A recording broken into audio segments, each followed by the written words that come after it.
Mais um remake americano de um filme estrangeiro muito recente está chegando aí e, novamente, a gente se pergunta, precisava? Acrescenta alguma coisa? Né?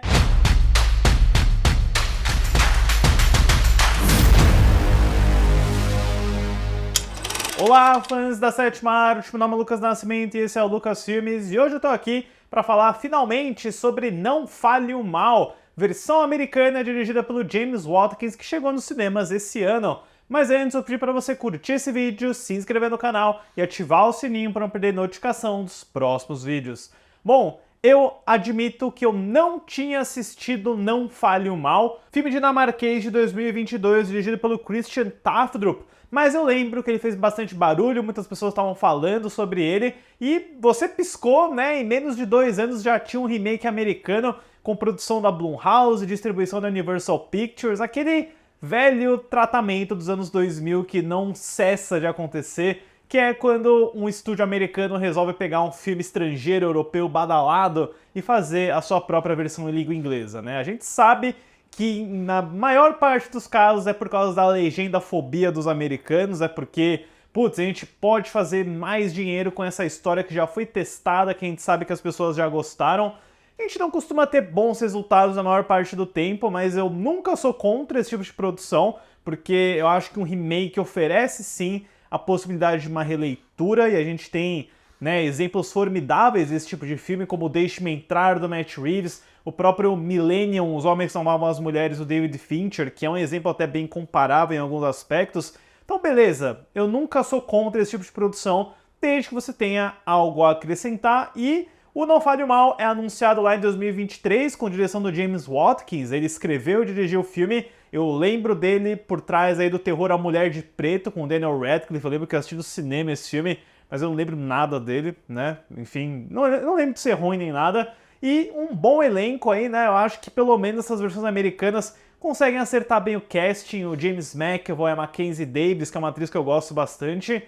E o filme saiu aí, acabou sendo um resultado financeiro até que bem sólido, foi elogiado, ele conquistou uma nova legião de fãs que provavelmente nunca viram o original. Eu confesso que eu assisti o original há algumas semanas atrás, um pouco antes de ver esse novo. Resultado é bem curioso, pessoal. É bem curioso porque em uma metade ele é uma cópia meio preguiçosa e sem graça do original. Na outra, ele consegue encontrar algo diferente e original também, mas que chega nos resultados que eu pessoalmente achei um pouquinho mistos. A história do filme acompanha o casal Ben e Louise, vividos por Scoot McNairy e Mackenzie Davis, que acaba conhecendo outro carismático casal, vividos por James McAvoy e Alex West Leffer, que tem uma relação problemática com o filho mudo e logo revelam aspectos ainda mais sombrios sobre suas personalidades. Eu preciso dizer, o meu primeiro contato com essa história, inclusive o Não Fale o Mal, foi o trailer do remake, tá? Eu tava tão desligado, tão por fora do original, que eu nem sabia qual que era a trama, não sabia do que se tratava. Eu sabia que era um terror, que tinha a promessa de algum tipo de reviravolta dark, sanguinolenta, e eu sempre fiquei muito curioso, vendo os trailers, vendo a interação, vendo por que o James McAvoy tá fazendo isso nos pôsteres do filme, né?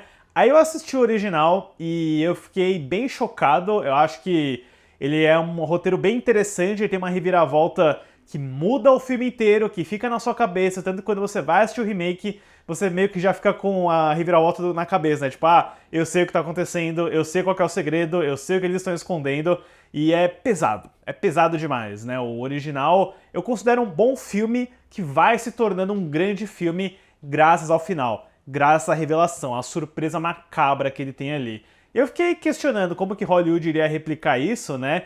E durante 1 hora de filme, a gente vê o James Watkins replicando diversos momentos, diversas viradas de roteiro, até alguns diálogos e situações, mesma coisa que o filme original de 2022 fez, e isso é sempre meio frustrante num remake, né? Quando você vê a cena igualzinha, algum elemento vai ser diferente, mas a situação e a intenção vão ser as mesmas, né? Então, o que salva nisso é o elenco. O James McAvoy tá excepcional, ele para fazer personagem meio volátil, meio vilanesco assim, como a gente viu no Fragmentado, por exemplo, é um prato cheio e ele arrebenta. Eu lembro quando eu vi o original, eu até pensava, putz, o James McAvoy é uma escolha muito boa para esse papel. E ele não decepciona, eu acho que ele consegue trazer aquela psicopatia que tinha no Fragmentado, mas de uma forma meio amigável, que me surpreendeu bastante, assim como a Mackenzie Davis. Eu acho que ela é uma atriz muito esforçada. Ela teve um certo solavanco aí na carreira com o Exterminador do Futuro 6,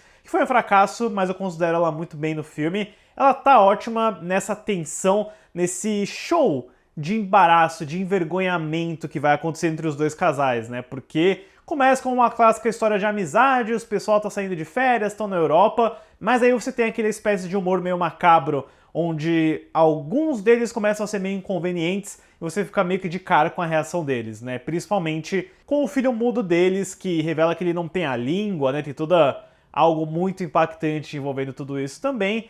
Então eu acho que o elenco se sai bem. O Scoot McNairy é um daqueles atores que eu falo que ele não tem cara de ator, ele parece uma pessoa real, ele parece um cara comum, então ele traz muita verdade pra tudo que ele faz. Só que, né, durante essa 1 hora eu tava só pensando no original, pensando, tá, beleza, eu já vi tudo isso exatamente antes, talvez não tão bem fotografado como é o caso desse filme, né, eu acho que tecnicamente ele é bem resolvido, mas aí, né, passa 1 hora de filme, tem 1 hora e 50 com créditos, e aí o Não Fale o Mal americano começa a trilhar o seu próprio caminho, e não é tipo assim, ah, a última cena é diferente, tal coisa é diferente, não, o terceiro ato inteiro do filme encontra a sua própria voz. E por um lado, eu acho interessante, né? Eu vou tentar falar sem spoilers, mas o original, ele termina com a reviravolta, né? Você descobre a reviravolta meio que em tempo real com os personagens, né? E aí quando os personagens descobrem o que está acontecendo, já é tarde demais, o filme acabou. Nesse daqui, a gente descobre a reviravolta um pouco antes. E aí, o que fazer diante da reviravolta, diante da situação que eles se encontram, se torna a complicação e a grande tensão dramática desses últimos 45 minutos, né? E durante parte desse tempo, eu acho que o James Watkins encontra bastante tensão, ele consegue pegar muito bem esses momentos em que o casal tenta disfarçar, né, mostrar que eles ainda não descobriram que tá tudo bem, mas aí o James McAvoy vai desconfiando, aí você descobre algo ainda mais interessante sobre a esposa do James McAvoy, que é algo que não tinha no original, e esse Não Fale o Mal se torna um filme completamente diferente. Eu admiro isso, eu admiro você trilhar o seu próprio caminho, porque por 1 hora eu só vi uma réplica do filme original, e aí aqui ele encontrou algo diferente, ele encontrou algo que é interessante, você já viu esse tipo de história antes, mas como alguém que assistiu o original e ficou bem impactado com aquele final, não tem como você não achar isso daqui bem covarde, de verdade. Eu sinto que o pessoal da Blumhouse, aí o James Watkins, assistiu o filme original, viu aquele final e pensou, não, não pode, não, eu tenho que salvar essas pessoas. E aí ele fez o final mais hollywoodiano possível, né? O próprio diretor do filme dinamarquês veio a público criticando o final, ele falou que ficou bem decepcionado, que achou bem covarde também. Eu tenho que concordar com ele, porque esse terceiro ato ele acaba se alongando um pouquinho demais além da conta, ele realmente vira um filme totalmente diferente, e aí eu acho que ele perde o brilho que o original tinha, a grande surpresa, o choque dele é bem minimizado, e aí ele acaba apelando para um tipo de violência um pouco mais artificial, um pouco mais blockbuster, que chega a ser meio cômica em alguns aspectos, assim, né? Ele começa a beber bastante do Iluminado, o James McAvoy assume essa persona bem Jack Nicholson no terceiro ato, que é divertido de ver, mas eu sinto que o final perde toda a força, e eu acho que você consegue visualizar com clareza como Hollywood é muito mais puritana e sem ousadia do que alguns desses filmes europeus que aparecem pelo caminho, né? Isso daí vai ficar bem claro para todo mundo que assistiu as duas versões. Olha, pessoal, eu nem sou um grande fã da versão original, eu considero um bom filme com uma boa surpresa, mas esse remake aqui, ele tem um bom elenco, ele é competentemente bem feito, tem alguns momentos de tensão e atmosfera que funcionam, mas por um lado ele é só uma cópia do original, e pelo outro, quando ele encontra a sua própria voz, ele acaba indo por um caminho que eu considero um pouco genérico e meio alongado demais, né? Então é engraçado como esse é um remake americano que tem essa dicotomia, essa coisa quase incongruente de ser o melhor e o pior do que uma versão americana pode ser. Pra Não Fale o Mal, eu dou uma nota 5.